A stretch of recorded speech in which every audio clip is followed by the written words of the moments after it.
How to set up a custom tracking domains in Instantly.ai. Setting up custom tracking domain in Instantly.ai is one of the best ways to boost your email deliverability and keep your links looking professional. Instead of using Instantly's default tracking domain, you'll want to connect one from your own website so email providers trust your links more.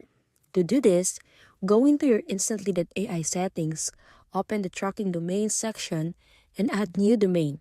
Then, log into your domain registrar like GoDaddy, Namecheap, or Cloudflare, and create a CNAME record that points your chosen subdomain, for example, click.yourdomain.com, to instantly tracking URL.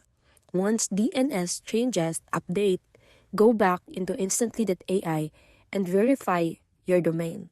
From then on, all the links in your campaigns will use your custom domain instead of a shared one, reducing the chances of emails being flagged as spam. Not only does this improve inbox placement, but it also makes your outreach look more branded and trustworthy, which is essential for long-term success. So that's it.